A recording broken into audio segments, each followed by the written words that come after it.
Hello everyone, how are you all? I hope you all are doing well. So today in this session we are going to discuss about primate city. So basically in simple terms this concept was given by mark Jefferson in the year of 1939 और इसी concept में इन्होंने primate city का term use किया। अब primate city उस शहर को कहा जाता है ना जहाँ का पॉपुलेशन 2 टाइम्स या फिर 2 टाइम्स से ज़्यादा हो उसके प्रीवियस शहर से। हम लोग आगे देखेंगे इसको सिंपल वे में। So the concept of primate city is an example of empirical inductive model, जहाँ पे बेसिकली एम्पेरिकल इंडक्टिव मॉडल में क्या होता है ना, यहाँ पे बेसिकली फैक्ट्स को देखा जाता है, फैक्ट्स को देख करके एक ऑब्जर्वेशन किया जाता है और एक्सपीरियंस के थ्रू यहाँ पे मॉडल्स प्रिपेयर किए जाते हैं। और बेसिकली मार्क जेफरसन ने इन्होंने 51 कंट्रीज में स्टडी किया था और जिसमें से पाया गया कि ऑलमोस्ट 41 जो कंट्रीज है ना दे हैव प्राइमेट सिटीज। जैसे कि लंदन एक एग्जांपल होता है प्राइमेट सिटी का। अब लंदन बेसिकली ब्रिटेन में है, ब्रिटेन में बेसिकली लार्जेस्ट सिटी है लंदन, और ऐसा बोला जाता है ना कि लंदन बेसिकली 5 टाइम्स ग्रेटर है बर्मिंघम से in the terms of population, इसीलिए इसको प्राइमेट सिटी का दर्जा दिया गया। वैसे सेम सिमिलर कंडीशन पेरिस में है जो कि फ्रांस में स्थित है, बर्लिन में है जो कि जर्मनी में है। So basically in simple way 51 countries का इन्होंने स्टडी किया गया, जिसमें ये पाया गया कि 51 में से ऑलमोस्ट 41 कंट्रीज का एक अपना प्राइमेट शहर है। अगर प्राइमेट सिटी का इन सिंपल वे हम लोग डेफिनेशन पढ़ेंगे तो ये हो जाता है कि एक primate city is the largest and the most prominent urban settlement in a country. So basically ये सबसे बड़ा शहर है, साथ ही साथ सबसे महत्वपूर्ण शहर है विच हैज़ ग्रोन डिस्प्रोपोर्शनेटली, यानी कि अपने दूसरे शहर से ये अलग हो जाते हैं। और क्यों अलग हो जाता है? क्योंकि यहाँ पे कॉन्सेंट्रेशन ऑफ इकोनॉमिक अपॉर्चुनिटीज़ हो जाता है, पॉलिटिकल पावर यहाँ पे कॉन्सेंट्रेट करता है, इंडस्ट्रियल ग्रोथ यहाँ पे बहुत ही ज़्यादा होता है, फैक्टर्स ऑफ प्रोडक्शन मैन्युफैक्चरिंग यहाँ पे बहुत ज़्यादा होता है, और एग्लोमरेशन ऑफ पीपल भी बहुत ज़्यादा होते हैं, जिसके थ्रू ये दूसरे शहरों से भिन्न हो जाते हैं, अलग हो जाते हैं। सो ये प्रॉपर डेफिनेशन था। सो अब ऐसा इन्होंने कहा कि जितने भी प्राइमेट सिटीज़ हैं सो ये डेवलपिंग कंट्रीज़ में होते हैं, बट ऐसा नहीं है। जैसे कि इंडिया एक डेवलपिंग कंट्रीज़ है बट यहाँ पे कोई भी प्राइमेट सिटी नहीं है। प्राइमेट सिटी नहीं होने का रीज़न ये है क्योंकि यहाँ पे लार्ज टेरिटरी है, डाइवर्स एथनिक कम्युनिटीज़ है, जिसके वजह से यहाँ पे कोई भी एक जगह पे पावर सेंट्रलाइज नहीं करता, पॉपुलेशन सेंटर एग्लोमेरेट नहीं करता, जैसे सिडनी मेलबर्न में भी नहीं करता। So this is all. So अब हम लोग देखेंगे एवोल्यूशन ऑफ प्राइमेट सिटी को, कि how a city is turned into primate city. तो बेसिकली आर्नोल्ड लिंस्की एक इकोनॉमिस्ट या फिर एक एंथ्रोपोलॉजिस्ट है जिन्होंने आफ्टर मार्क जेफरसन इन्होंने क्लासिफाई किया डिफरेंट कैरेक्टरिस्टिक्स के बेसिस पे कि प्राइमेट सिटी का जो सिटी बनेगा वो बेसिकली किस किस बेसिस पे बनेगा। सो सबसे पहला बेस होना चाहिए कि यहाँ जो पॉपुलेशन है वो बहुत ही ज़्यादा लार्ज होना चाहिए, लार्ज पॉपुलेशन बेस होना चाहिए, साथ ही साथ स्मॉल टेरिटरी होना चाहिए, हाई पॉपुलेशन डेंसिटी, और साथ साथ ग्रोथ रेट भी बहुत ही ज़्यादा होना चाहिए, और साथ साथ एग्रीकल्चरल बेस्ड इकोनॉमी होना चाहिए, लो पर कैपिटा इनकम होना चाहिए, और कॉलोनियल स्टेटस होल्ड करना चाहिए वो कंट्री को। इस बेसिस के थ्रू एक सिटी को बेसिकली प्राइमेट सिटी का दर्जा दिया जाता है या फिर एक प्राइमेट सिटी हो सकता है, जैसे कि लंदन हो गया, पेरिस हो गया।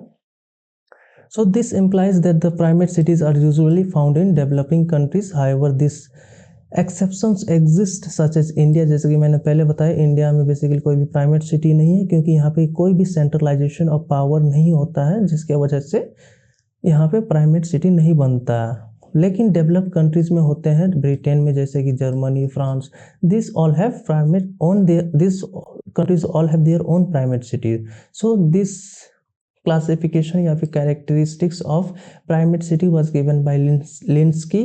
अब हम लोग देखेंगे गन्नर्स मार्डाल्स का थियोरी प्राइमेट सिटी के रिगार्डिंग। सो इन्होंने क्या किया ना, प्राइमेट सिटी को 3 स्टेजेस में बांटा। तो पहला जो स्टेज होगा बेसिकली यहाँ पे यूनिफॉर्म लेवल ऑफ डेवलपमेंट होगा, साथ ही साथ जो डेवलपमेंट का क्वालिटी होगा वो बहुत ही ज़्यादा लो और पुअर होगा। सेकेंड स्टेज में क्या होता है कि एक प्राइमेट सिटी में बेसिकली यहाँ पे सेंट्रल ज्योग्राफिकल एरिया अट्रैक्ट करता है वेरियस फैक्टर्स ऑफ प्रोडक्शन, साथ ही साथ पीपल को अट्रैक्ट करता है। और वो बेसिकली सेंट्रल ज्योग्राफिकल एरिया को हम लोग सेंट्रल बिजनेस डिस्ट्रिक्ट भी बोल सकते हैं या फिर सेंट्रल प्लेस भी बोल सकते हैं, जो कि एक वैक्यूम पंप की तरह एक्ट कर रहा है और अगल बगल के जितने भी सारे अपॉर्चुनिटीज़ है, पीपल है, रिसोर्सेज है, वो खींच रहे हैं अपने तरफ, और जिसके थ्रू एक प्राइमेट सिटी का ओरिजिन होता है। अब थर्ड में क्या होता है ना, थर्ड स्टेज में बेसिकली यहाँ पे डिस्पर्सन और डिफ्यूजन होता है। डिस्पर्सन मतलब क्या होता है कि फैलाव, जिसको बोलते हैं डिफ्यूजन मतलब विस्तार। और यहाँ पे साथ ही साथ प्राइमेट सिटी में तो डेवलपमेंट होगा, साथ ही साथ उसके अगल बगल शहरों में भी ओवरऑल डेवलपमेंट होने लगेगा इंटायर रीजन में। So this was the basically level of development of A primate city. अब बेसिकली ये सिंपल टर्म्स प्राइमेट सिटी का कॉन्सेप्ट समझ में आ गया ना, कि एक ऐसा शहर होगा जहाँ का जो पॉपुलेशन है वो सबसे ज़्यादा होगा और इसके प्रीवियस शहर से पॉपुलेशन दो गुना या दो गुना से ज़्यादा होगा। जैसे कि लंदन में 5 लाख पॉपुलेशन है मान लो, और बर्मिंघम में बेसिकली मान लो कि 1 लाख पॉपुलेशन। तो बेसिकली बर्मिंघम लंदन का जो डिफरेंस हो जाता है 5 टाइम्स आ जाता है, जिसके थ्रू लंदन को प्राइमेट सिटी का दर्जा दिया गया है। अब इसके सिमिलर और एक मॉडल है रैंक साइज रूल, और उस मॉडल में बेसिकली रैंक के बेसिस पे क्लासिफाई किया गया है शहरों को। अब हम लोग देखते हैं कुछ क्रिटिसिज्म या फिर जिसको हम बोल सकते हैं applicability of primate city theory, ये एप्लीकेबल है या नहीं है। तो इन सिंपल टर्म्स ये एप्लीकेबल नहीं है, यूनिवर्सली एक्सेप्टेबल नहीं है। क्यों नहीं है? क्योंकि ये बेसिकली एक इंडक्टिव वन है, जिसके वजह से यहाँ पे बेसिकली बहुत सारे फैक्ट्स को देखा गया और उस बेसिस पे ऑब्जर्व करके एक जनरल थियोरी या फिर मॉडल प्रिपेयर किया गया। बट यहाँ पे बेसिकली क्या होता है कि इंडक्टिव वन में बेसिकली होता क्या है कि socio economic forces greatly very करेंगे, हर जगह अलग अलग होता है सोशियो इकोनॉमिक फोर्सेस। और सेकंड बेसिकली क्या है कि जैसे कि हम लोग जानते हैं कि ये ह्यूमन ज्योग्राफी का एक कॉन्सेप्ट है। ह्यूमन ज्योग्राफी में बेसिकली ह्यूमन बिहेवियर को देखा जाता है, और कभी भी ह्यूमन बिहेवियर एक जैसा नहीं होता है, ये ऑब्जेक्टिव या सब्जेक्टिव, ये हमेशा डायनेमिक होता है। सो हमेशा ये यूनिवर्सल वैलिडेशन को लैक करता है, क्योंकि ये ह्यूमन ज्योग्राफी का कॉन्सेप्ट है। थर्ड बेसिकली लिंस्की ने तो अटेम्प्ट किया था कि प्राइमेट सिटी के कॉन्सेप्ट को हम लोग अच्छे से क्लियर कर सके और हम लोग क्लासीफाई अच्छे से प्राइमेट सिटी को कर सके। बट ये ऐसा नहीं है, क्योंकि यहाँ पे बहुत सारे but even this conditions exceptions still exist, और बहुत सारे एक्सेप्शंस हुए। और चौथा क्या है कि प्राइमेट सिटी का थियोरी जो है ये बेसिकली यूनिवर्सली एप्लीकेबल नहीं है।